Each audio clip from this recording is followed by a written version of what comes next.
Shalom and good day all, this is Healing29 back again for another DC review, and in this DC review I'll be covering Green Lantern issue 6 by Jeremy Adams, as well as the backup by Peter J. Tomasi. First things first, I'll give the art rating, followed by give the cover rating, followed by the internal art rating, and then I'll cover the rating for the first story and second story. So let's move into first things first. And does this cover in any way, shape or form connect to something that is happening inside of the story? To which it does. I give it a 7.5 out of 10. Now it's time to move into the internal art, which we'll have a look at the internal art for both of the stories, around the beginning, middle, and of course the end. So as the story begins, we have Hal Jordan up against Sinestro, and we can certainly see that there's a myriad of things happening here at the same time. And we can start to see a bit of a change between what is happening with Sinestro and also what is happening with Hal Jordan. As we jump a little bit further into the story, we get to see a little bit more of a fight take place.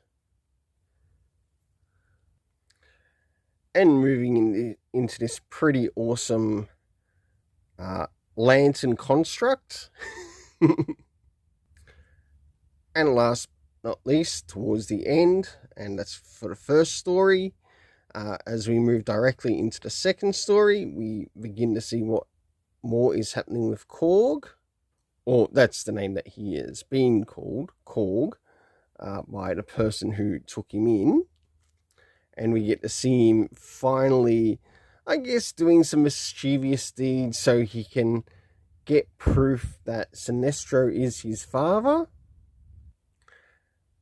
Until, last but not least, something happens to him and he's knocked out towards the end. So for the internal art overall, I gave it a 7.5 out of 10.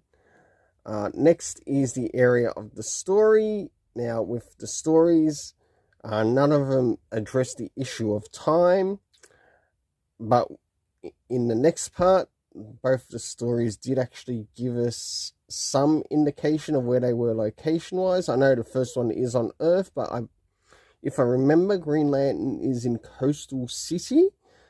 It still wouldn't hurt to include that in the story writing.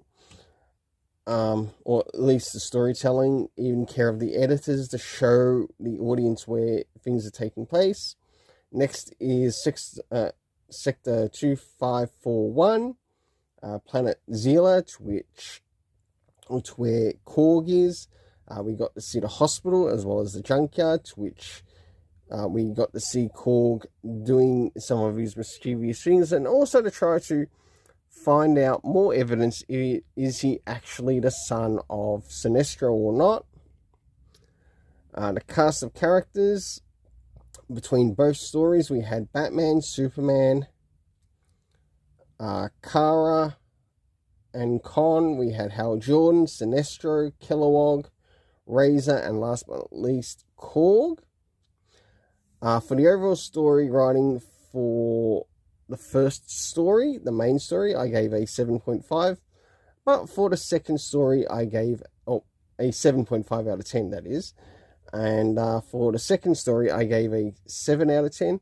Now, I think if one thing that Peter J. Tomasi could really do and really help us who are Super Sons readers and slowly enjoying his Sinister Sons run, if you really want to get us on board with seeing the Super Sons turn up with the Sinister Sons, one thing I'd like to suggest, whether you hear this video or not, I don't know, is that if you're going to bring the Super Sons back, bring the characters back the way they were in DC Rebirth before the crap that Dan Didio did and whatever else destroyed. Do them at that age, or do them at that age point, not at where they are now. That's the only thing that I would suggest, because with that, it would definitely increase the rating that I give to the story. But until then, let's keep it colorful and have yourself an awesome day.